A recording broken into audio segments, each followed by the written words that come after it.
এমনকি মুখেও একবারও ভাবলো না এই চারু মাসি ওকে ছেড়ে থাকতে পারিবে না।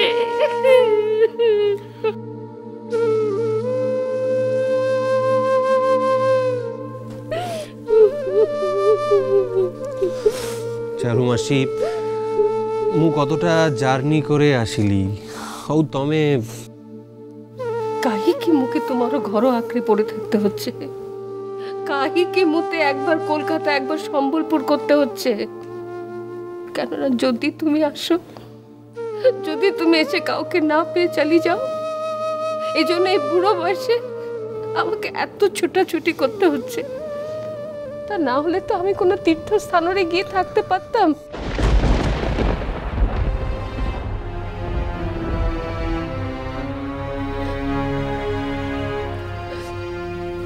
বাবু, আমার বাবু, তুই মুখে ঝাড়িয়ে আর চলে যাস না বাবু। বাবু দেখিস, এবার তোকে আর যেতে দিব না, আমার কাছে আগলে রাখবো।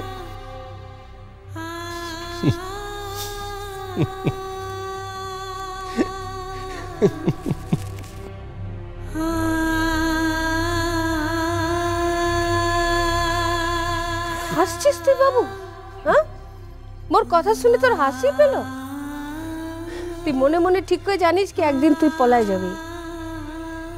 আমি না হয়ে তোর মা থাকলে তুই পারতি পলায় যেতে? চারু মাসি যেবে সংসার ছাড়ি চলে গেছিলাম তখন মা না থাকলেও সংসারের আর সমস্ত তো থিলে তো মু তো ভরা সংসার রেখেই সংসার ছাড়ি দিলি। ওই সব্যনাশী ঝিও তোর কাল থিলা, মু ওকে ছাড়িবি নি। গোটে দিন না গোটে দিন ওর সাথে মোর দেখা হবে। বেঁচে থাকতে একদিন না একদিন ওই মেয়ের সামনে আমি দাঁড়াবই। চারু মাসি,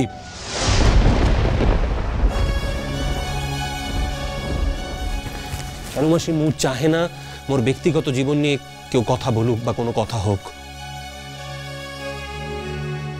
মু অতীত নিয়ে বাঁচা বহুদিন ছেড়ে দিয়েছি চারু মাসি, ভবিষ্যৎ নিয়ে বাঁচার স্বপ্ন দেখে না। মোর অতীত বা ভবিষ্যৎ নিয়ে কোনো কথা হবে না বলেই মু সব্য ছাড়ি থিলি। পারি না বাবু, পারি না। সব্য ছবি চোখের সামনে ভেসে ওঠে। আমার বাবু যদি সব্য কিছু ছেড়ে চলি না যেত তো সে আজ কোথায় পৌঁছে যেত?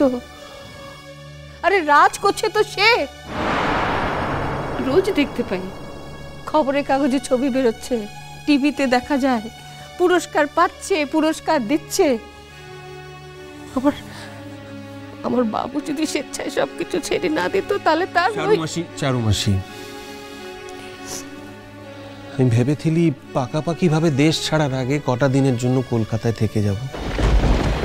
ভেবেছিলি বহু দিন তোমার মতো মানুষের স্নেহ মায়া ভালোবাসা মাথায় পাইনি, তাই কটা দিন।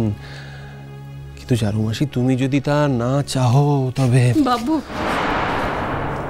মোর কইবিনি, বাবু মোর কইবিনি, ও কথা মু আর উচ্চারণ করিবিনি। তুই মুখকে ছেড়ে চলে যাস না বাবু। একদিন যে ছেলেটাকে আমি আকাশ ভরা স্বপ্নের কাজল চোখে পড়িয়ে বড় করেছিলাম, সে ছেলেটা নিজের ইচ্ছায় সব কিছু বিসর্জন দিয়ে মাথা নিচু করে নিজের বাড়িতে যদি ঢোকে তাহলে তার মায়ের বুকে কতটা ব্যথা লাগে বাবু। বাবু আমি নিজের মা না হতে পারি তোর, মা তো এতে তো কোনো ভুল নাই বাবু, কোনো ভুল নাই বাবু। চারু মাসি আমি বাকি জীবনটা এই সংস্কৃতির অঙ্গন থেকে বহু দূরে রহিবা চাহে। এদেশের প্রতিটি কোণে সংস্কৃতিপ্রেমী মানুষ আমাকে তাড়া করে বেরিয়েছে, আর আমি এক জায়গা থেকে আরেক জায়গায় ছুটে বেরিয়েছি, পলাই যাইছি। তাই আমি সিদ্ধান্ত নিয়েছি চারু মাসি এ দেশে আমি আর থাকবো না। কিন্তু মানুষ তো এই জীবনকালে সব্য মায়া ত্যাগ করতে পারে না চারু মাসি। তাই নিজেই নিজের মায়ার জালে জড়িয়ে ফিরে এসেছি কেইটা দিনের পাই। ভালোই হলো, তমসাথীরে দেখা হেলো। ମୁଁ তোকে ছাড়িবিনি বাবু, ମୁଁ তোকে ছাড়িবিনি। এবার যদি ମୁଁ তোকে আটকাতে না পারি তো ମୁଁ চালিয়ে যাবি তোর সাথে। আমাকে ছেড়ে যাস না বাবু। তুই 4 মাসের, তুই ছাড়া আর কে আছে বল, কে আছে? দিদা,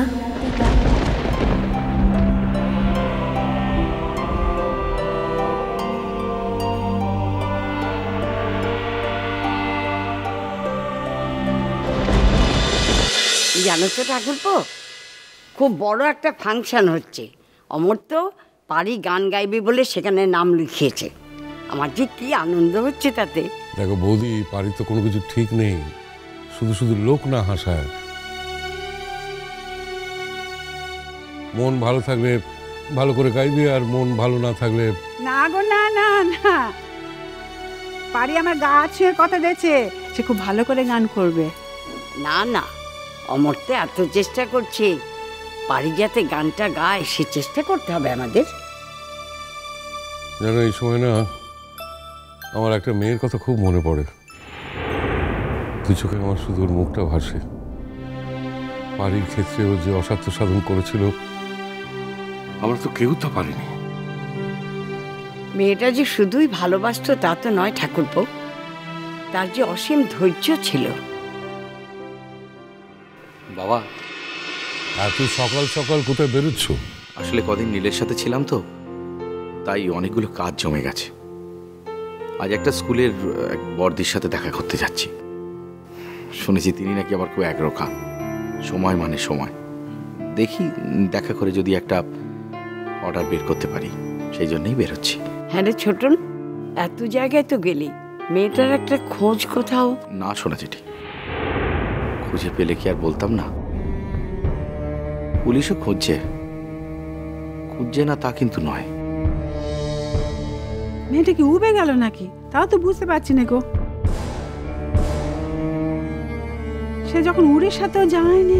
আমি আপনাদের বলিনি বাবা, আমরা শহরের প্রায় সবকটা হাসপাতাল মর্গেই খোঁজ করে দেখেছি,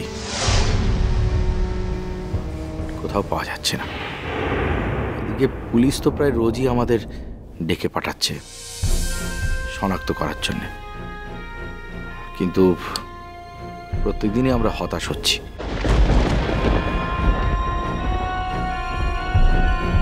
তবে একটা কথা, ওই নীল কিন্তু পাগলের মতো খুঁজছে কাজলকে, সত্যি খুব খুঁজছে।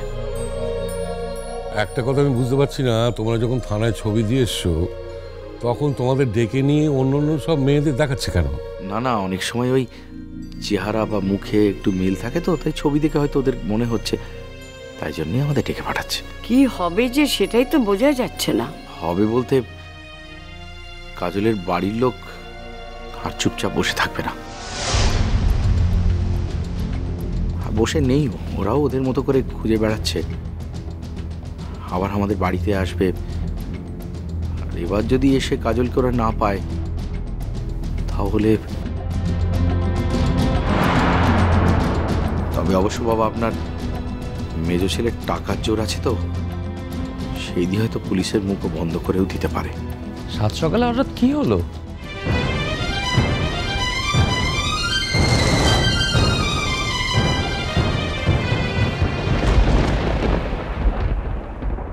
আর কাজল যে নিজের পছন্দের কারোর সঙ্গে বাড়ি ছেড়ে যায়নি, তার গ্যারান্টি কে দেবে?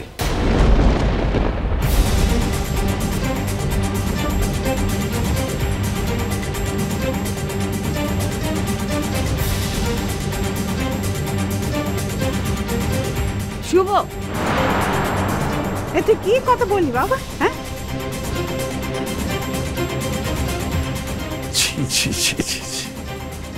বেঁচে থাকতেও এই কথা আমাকে শুনতে হলো।